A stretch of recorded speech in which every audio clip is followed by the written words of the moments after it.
Assalamualaikum warahmatullahi wabarakatuh. Kali ini kita akan membahas tentang motivasi. Mari kita awali dulu dengan berdoa. Berdoa mulai. Semoga kita diberikan kepahaman, kemanfaatan ilmu, dan kelancaran. Pada kesempatan kali ini kita akan bahas tentang motivasi. Karena ini menjadi penting untuk mencapai sebuah target, untuk mengompakkan tim, kemudian untuk membangkitkan sumber daya yang kita miliki agar lebih optimal di dalam bekerja.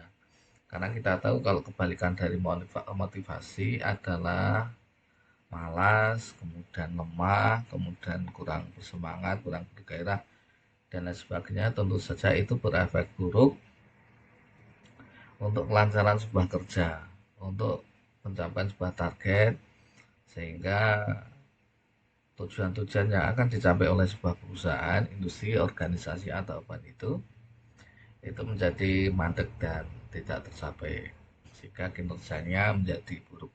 Sehingga ini penting untuk kita belajar tentang bagaimana motivasi dan bagaimana cara membangkitkannya, bagaimana teori-teori yang muncul, dan tentu saja kalau kita sudah paham tentang apa saja yang mempengaruhi tentang motivasi itu bisa timbul, maka semoga kita bisa mengimplementasikannya, menerapkannya, sehingga suatu saat tim kita akan menjadi lebih baik, kinerja perusahaan kita menjadi lebih baik, departemen kita menjadi lebih meningkat, dan tentu saja laba atau keuntungan perusahaan kalau itu ya bagi perusahaan bisa meningkat karena motivasi yang ditimbulkan. Yang pertama adalah definisi tentang motivasi. Motivasi diartikan sebagai sebuah kekuatan, sebuah power, sebuah energi. Ya. Energi yang timbul dari dalam diri manusia, dalam diri kita, dalam diri pekerja itu untuk melakukan suatu kegiatan itu secara antusias. Kita bayangkan kalau orang itu sudah bekerja secara antusias, maka seperti tidak kenal lelah. Ya. Kreativitasnya itu muncul, tenaga untuk bertahan lamanya itu muncul. Ya, kalau tentu saja orang bekerja 2 jam, itu misalkan bisa menyelesaikan 20 produk, maka kalau dia mampu bekerja 3 jam, 4 jam, sampai dengan 8 jam, maka tentu saja produk yang akan dihasilkan juga akan semakin banyak. Ya, itu contoh sederhana, sehingga penting untuk tetap mempertahankan energi ini, energi semangat, antusias dalam melaksanakan sebuah kegiatan ataupun pekerjaan. Nah, motivasi sendiri itu bisa bersumber dari dalam diri kita sendiri, di dalam manusianya sendiri, atau disebut dengan motivasi intrinsik di dalam diri yang muncul dari dirinya sendiri, ataupun muncul dari luar, ada yang memotivasinya dari luar sehingga dia bersemangat untuk bekerja, atau disebut dengan motivasi ekstrinsik. Sekali lagi, motivasi adalah sebuah energi, sebuah kekuatan, dan kekuatan ini, energi ini bisa muncul dari dalam diri dan bisa berasal dari luar. Menurut Robin, bahwa motivasi adalah kesediaan untuk mengeluarkan tingkat upaya, daya, kekuatan yang tinggi demi sebuah organisasi, tujuan organisasi. Ya, tujuan organisasi itu banyak. Kalau industri, kita bekerja di sebuah departemen produksi, produk yang akan dibuat, berapa produk yang akan dibuat. Kalau kita di suatu pasar, berarti produk berapa yang akan nanti terpasarkan. Kalau kita di sebuah lembaga sosial itu misalkan, berapa nanti dana ataupun target ataupun sumbangan yang nanti akan diberikan dan lain sebagainya. Atau misalnya kita di lingkungan sosial, di lingkungan hidup, maka berapa luasan yang nanti akan kita rehabilitasi atau kita eh, hijauan, ya, dan lain sebagainya. Dan lain sebagainya tergantung dari organisasi yang akan dibentuk. Kalau kita misalnya di daerah pedesaan, kemudian di sana sedang membuat UKM gitu, maka berapa produk, peserta yang nanti hadir dan lain sebagainya, itu kesediaan untuk mengeluarkan tenaga yang kita hasilkan untuk memotivasi diri kita sendiri, juga orang lain kalau kita di sosial, untuk mencapai sebuah tujuan dari organisasi yang kita tekuni di sana. Ya. Yang dikondisikan oleh kemampuan upaya itu untuk memenuhi beberapa kebutuhan individu. Ya. Baik itu kebutuhan kita maupun kebutuhan orang lain. Karena apa? Karena tadi bahwa motivasi bisa berasal dari diri kita sendiri maupun dari luar. Tentu saja sebisa mungkin karena kita beraktivitas, kita bekerja, kita upayakan bahwa diri kita itu selalu termotivasi, selalu bersemangat. Bagaimana semangat kita itu akan terus muncul, terus tinggi, mau upaya yang tinggi untuk bisa menghasilkan karya-karya yang lebih banyak lagi. Ini beberapa teori yang terkait tentang motivasi. Tentu saja di sini juga membahas tentang apa saja yang bisa menimbulkan munculnya motivasi bagi seseorang.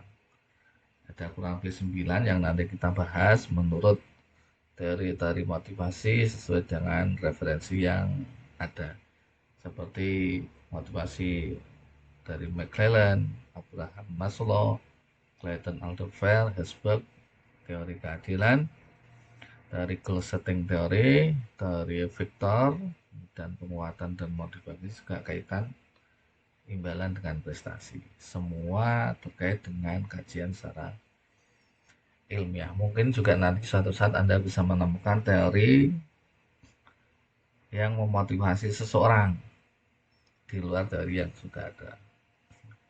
Misalkan menurut agama atau tujuan hidup, misalkan dan sebagainya ya. Kita akan mulai dari teori yang pertama, bagaimana orang itu termotivasi. Teori yang pertama tentang motivasi adalah menurut McClellan.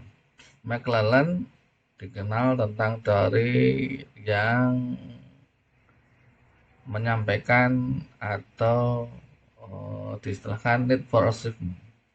McClellan mengenalkan teori tentang need for achievement, tentang teori kebutuhan untuk mencapai sebuah prestasi. Di sini need for achievement menyatakan bahwa motivasi berbeda-beda sesuai dengan kekuatan kebutuhan seseorang akan prestasi, sehingga orang itu akan termotivasi karena dia ingin berprestasi. Dia akan termotivasi untuk melakukan kegiatan ketika dia ingin berprestasi.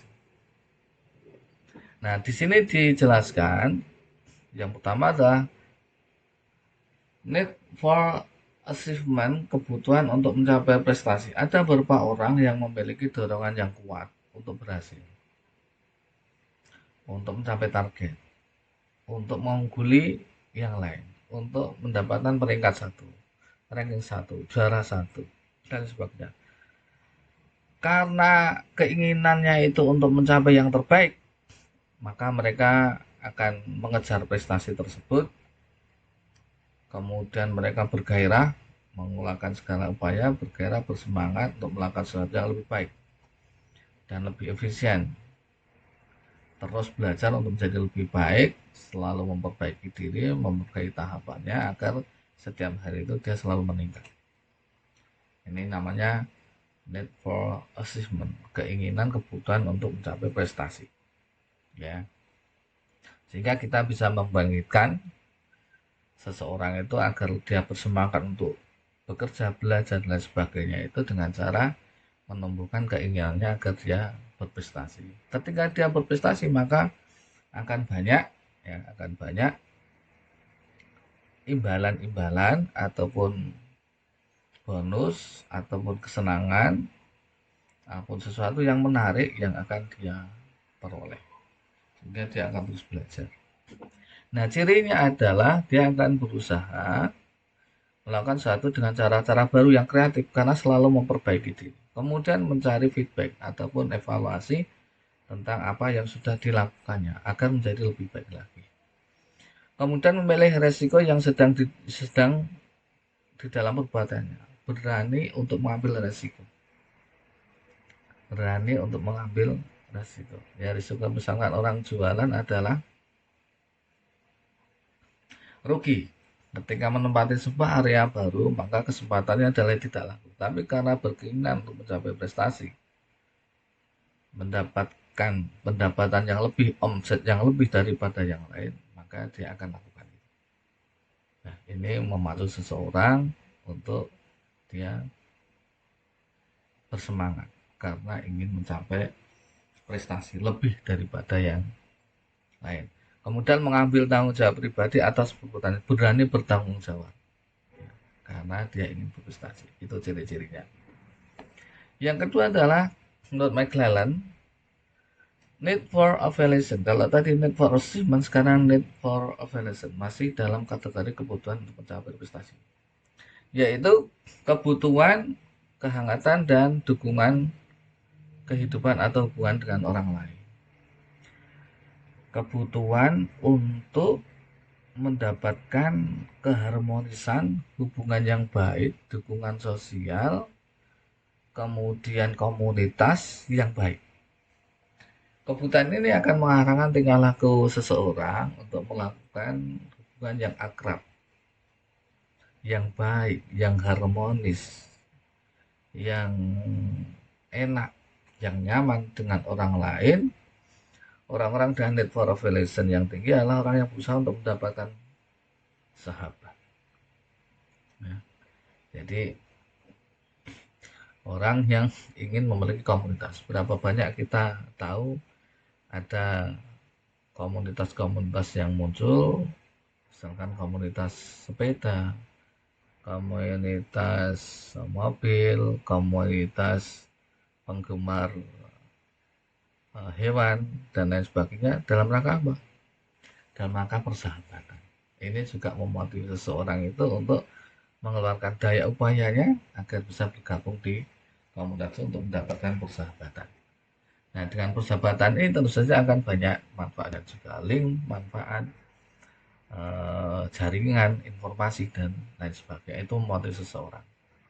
Kemudian, cirinya adalah dia akan lebih memperhatikan segi hubungan pribadi yang ada dalam pekerjaan daripada segi tugas-tugas yang ada dalam pekerjaan.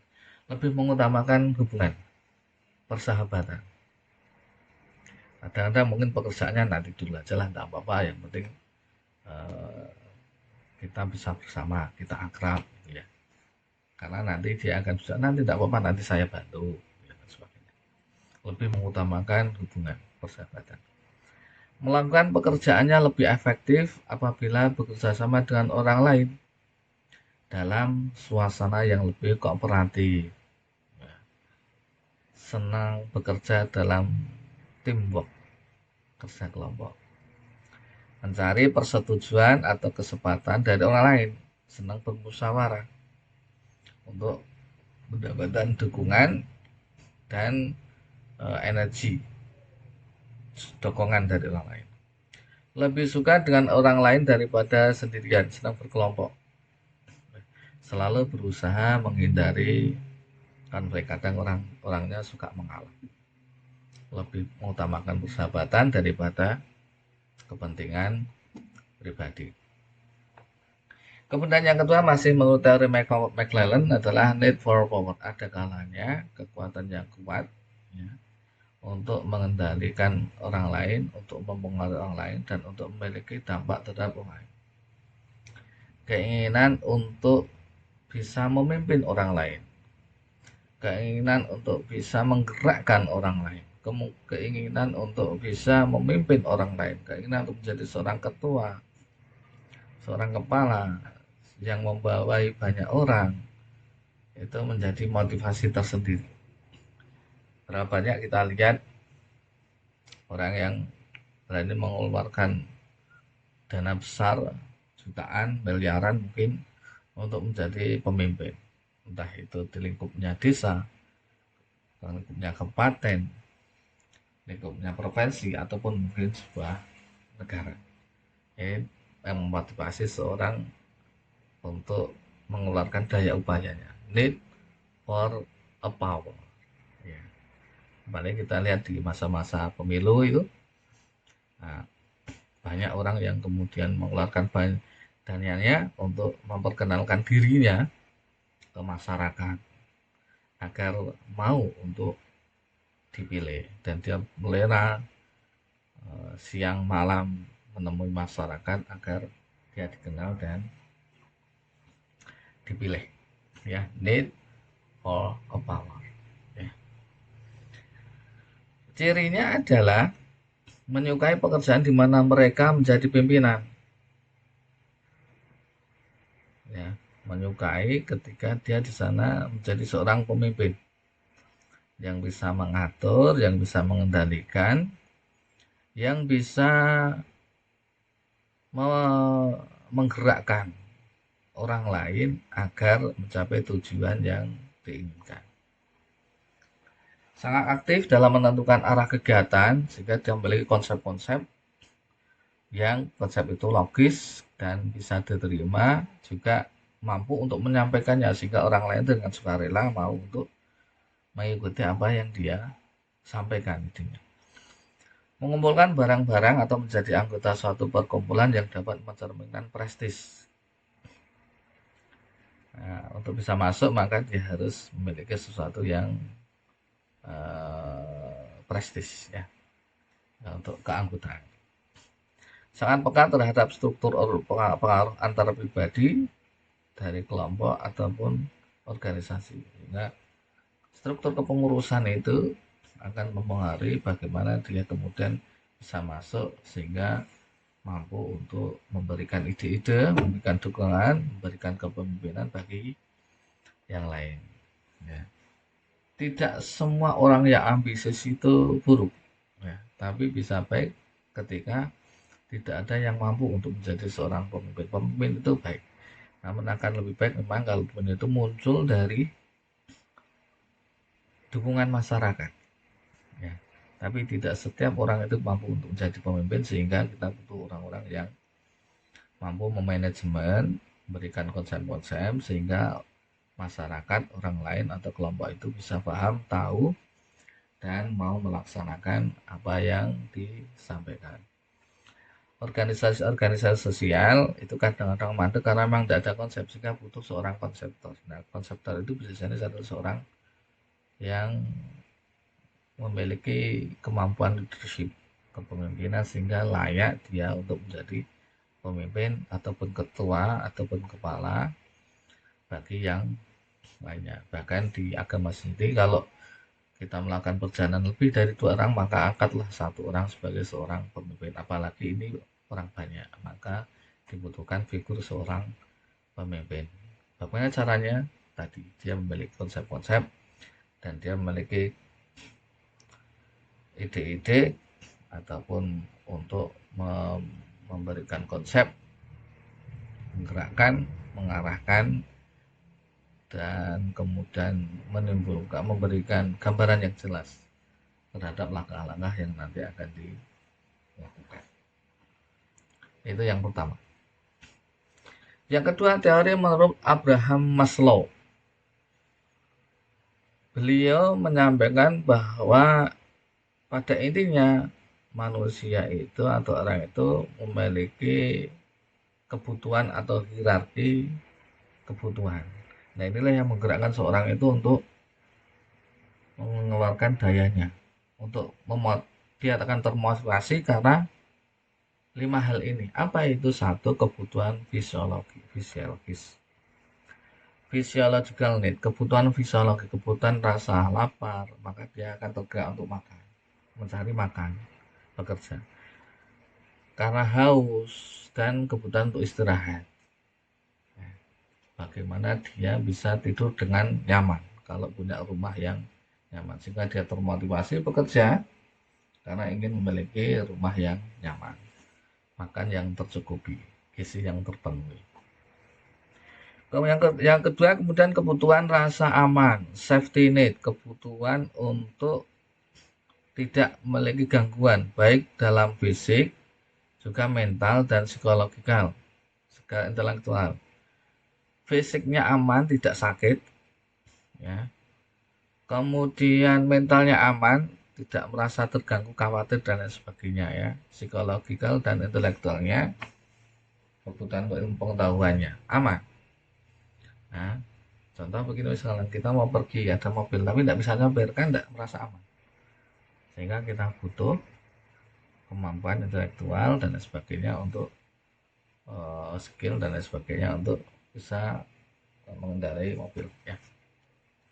Kebutuhan akan rasa kasih sayang, love needs ya. Orang-orang ingin dicintai oleh orang-orang yang dicintai ya, dia tergerak. Sering kan kita tahu novel-novel atau cerita tentang energi dari cinta ya, udah banyak sekali lah. Kebutuhan akan harga diri, esteem need, yang pada umumnya tersemin dalam berbagai simbol-simbol status ya. Kebutuhan untuk agar dirinya itu dihargai, sehingga memiliki harga diri, tidak meminta-minta ya. Kemudian yang kelima ada aktualisasi diri, self actualization, dalam arti tersedianya kesempatan bagi seseorang untuk mengembangkan potensinya yang terdapat dalam dirinya sehingga berubah menjadi kemampuan yang nyata. Dia memiliki kemampuan, yang kemampuan itu muncul dan teraktualisasi, terwujudkan, tertampilkan sehingga orang tahu dan orang bisa merasakan tentang kemampuan yang dia miliki, kemampuan akuntansi, kemampuan komputer, kemampuan bengkel dan sebagainya. Itu menggerakkan seseorang atau melatih seseorang untuk bergerak. Kemudian yang ketiga, nanti sudah banyak ya, tadi diantara yang bisa motivasi seseorang tadi ada banyak ya. Yang ketiga adalah dari Clayton Alderfer.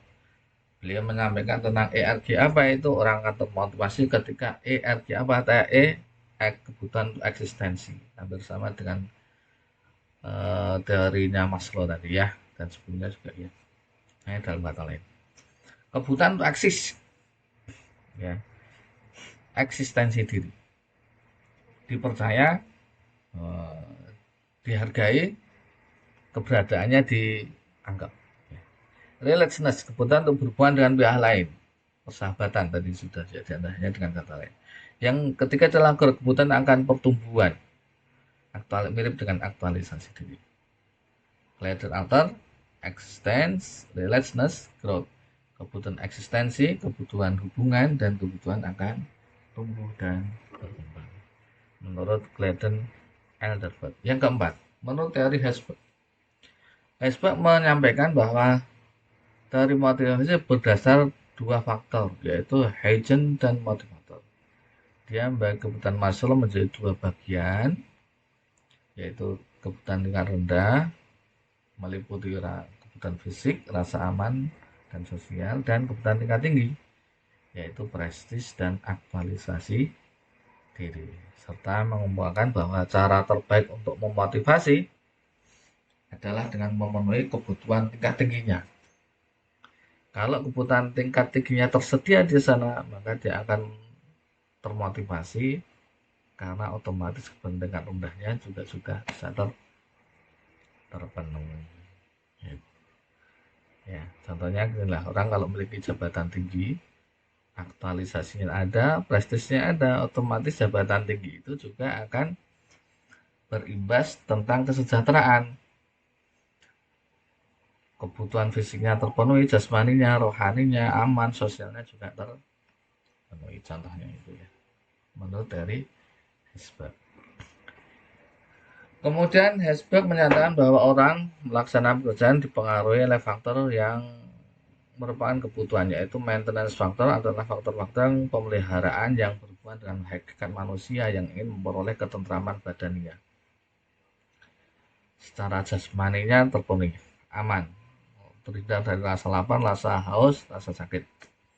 Kebutuhan kesehatan merupakan kebutuhan yang berlangsung secara terus-menerus ya. Kalau yang kedua adalah motivation factor. Dari maintenance, sekarang motivation factor adalah faktor motivator yang menyangkut kebutuhan psikologis seorang, yaitu perasaan sempurna dalam melakukan pekerjaan. Faktor motivasi ini berhubungan dengan penghargaan terhadap pribadi yang berkaitan dengan pekerjaannya. Sehingga ketika dia bekerja, dihargai orang dengan keahliannya, dengan kepakarannya, maka ini motivasi orang. Beda kalau Anda punya ilmu tapi tidak dihargai orang kan ya males mau bekerja di sini. Tapi kalau Anda bekerja kemudian dihargai di sana, keahliannya dihargai, dibutuhkan, maka akan memotivasi seseorang atau kita itu untuk bekerja di sana. Yang kelima, teori tentang keadilan. Inti teori ini terletak pada pandangan bahwa manusia terdorong untuk menghilangkan kesenjangan antara usaha yang dibuat bagi kepentingan organisasi dengan imbalan yang diterima, pekerjaan dan penghasilan atau gaji yang diperoleh. Sehingga dia akan termotivasi kalau apa yang upaya pekerjaan tenaga yang dia keluarkan sesuai dengan balasan gaji yang diterima. Seorang pegawai mempunyai persepsi bahwa imbalan yang diterimanya itu menunjukkan keahliannya, menunjukkan upayanya, sehingga dia akan memiliki dua kemungkinan jika menerima penghasilan yang tidak sesuai, maka yang pertama adalah dia akan berusaha untuk memperoleh imbalan yang lebih besar, atau yang kedua mengurangi intensitasnya usahanya, pekerjaannya dikurangi. Oh ini tidak sesuai nih, saya udah bekerja keras kok terimanya cuma segini, ya kurangi. Atau yang tadi yang pertama dia akan bekerja sekuat tenaga lagi agar yang dia peroleh lebih banyak lagi. Ini ya paling gampang misalkan sebagai pemasaran agar targetnya sekian, jika kalau tidak terpenuhi maka imbalannya kurang, berarti dia harus tingkatkan, kejar lagi, termotivasi lagi, menjual yang lebih banyak sehingga akhirnya dia akan dapat yang penghasilan yang lebih banyak. Oke ya, teori keadilan. Yang keenam, teori penetapan tujuan, goal setting theory. Edwin Locke mengungkapkan bahwa dalam penetapan tujuan memiliki 4 macam mekanisme motivasional. Dalam menetapkan tujuan memiliki 4 macam mekanisme, yakni tujuan mengarahkan perhatian. Betul ya? Orang itu kalau sudah punya tujuan maka perhatiannya akan terfokus ke sana. Tujuan mengatur upaya, dengan punya tujuan maka dia akan punya program-program, step-stepnya. Tujuan-tujuan meningkatkan persistensi, dia akan bertahan dari segala macam godaan, gangguan untuk mencapai tujuan itu. Tujuan menunjang strategi-strategi dan rencana-rencana agar ada planning-planning, tahapan-tahapan untuk mencapai tujuan itu. Sehingga tujuan itu menjadi penting. Orang akan dimotivasi kalau dia punya tujuan. Nah, terutama tujuan bagi sebuah industri atau organisasi ditetapkan sehingga dia akan termotivasi untuk mencapai tujuan itu.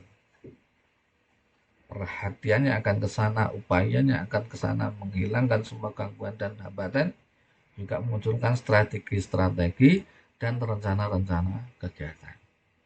Yang keenam, yang ketujuh sekarang, teori Victor Havrum. Motivasi merupakan akibat dari suatu hasrat atau keinginan yang ingin dicapai oleh seseorang dan perkiraan yang bersangkutan bahwa tindakannya akan mengarah pada hasil yang ingin diinginkan. Artinya, apabila seseorang sangat menginginkan sesuatu, berhasrat, punya tujuan yang besar untuk mencapai itu, dan jalannya terbuka untuk memperolehnya, maka dia akan berusaha untuk mendapatkan. Ya. Tindakan yang mengarahkan kepada hasil, sehingga hasil atau tujuan tadi sama hampir dengan sebelumnya perlu diperjelas sehingga dia akan berupaya untuk mendapatkannya. Yang ketujuh, yang kedelapan, teori penguatan dan modifikasi. Berbagai teori atau model motivasi yang telah dibahas di awal dapat digolongkan sebagai model kognitif motivasi karena didasarkan pada kebutuhan seseorang atau intrinsik ya, yang bersangkutan seseorang berdasarkan persepsi orang yang bersangkutan, berarti sifatnya sangat subjektif. Perilakunya pun ditentukan oleh persepsi tersebut. Nah, sekarang teori penguatan dan modifikasi ini diperlukan bagaimana kita bisa mendukung seseorang itu agar menjadi lebih semangat, lebih termotivasi. Kalau tadi muncul dari dalam, nah sekarang bagaimana kalau kita sudah melihat orang ini mulai berupaya, kita diperkuat dengan apa? Dengan berbagai macam tadi yang sudah ada, kita mulai tingkatkan, mulai perjelaskan tujuannya, tujuan-tujuan yang bisa tercapai, keinginan yang bisa dicapai, hubungannya, kekerabatannya, persahabatannya, aktualisasi dirinya dan lain sebagainya diperkuat sehingga dia akan lebih termotivasi. Kesembilan yang terakhir, tadi kaitan imbalan dengan prestasi, ya. Bertitik tolak dari pandangan bahwa tidak ada satu model motivasi yang sempurna, dalam arti masing-masing memiliki kelebihan dan kekurangan. Para ilmuwan terus-menerus berusaha mencari dan menemukan sistem motivasi yang terbaik. Karena orang itu beda-beda pandangan, beda-beda karakter, beda-beda nilai, beda-beda budaya, maka beda-beda pula motivasi seseorang, keinginan seorang, tujuan utama seseorang itu beda-beda, sehingga teori motivasi selalu berkembang dalam arti menggabungkan berbagai kelebihan dan kekurangan tersebut menjadi satu model. Nah, tapi ada satu hal di sini bahwa ketika seseorang itu ingin mencapai prestasi, mencapai imbalan, mencapai keinginan, maka dia akan termotivasi untuk mengejar itu. Ini 9 teori tentang teori-teori yang bisa membangkitkan seorang itu untuk termotivasi dan bersemangat. Kemudian adalah ini tambahan dari saya bahwa hidup kita adalah memiliki jangka panjang. Nah, kita perlu agar hidup kita itu bernilai, maka kita termotivasi juga, dimotivasi untuk menjadi orang yang bermanfaat. Yang kemudian kita juga dimotivasi bahwa kita perlu memotivasi diri kita itu dengan spiritual, ya, spiritual bahwa kita bekerja, belajar, beraktivitas itu adalah untuk yang paling bernilai, paling berkuasa, paling maha. Siapa? Tuhan atau Allah Subhanahu wa Ta'ala, ya. Sehingga motivasi terbesar kita adalah untuk Tuhan, untuk hidup setelah hidup kita sekarang, ya. Nah, ini tambahan agar kita juga memiliki teori motivasi secara spiritual atau secara agama, ya. Terima kasih, semoga bermanfaat. Saya akhiri. Assalamualaikum warahmatullahi wabarakatuh.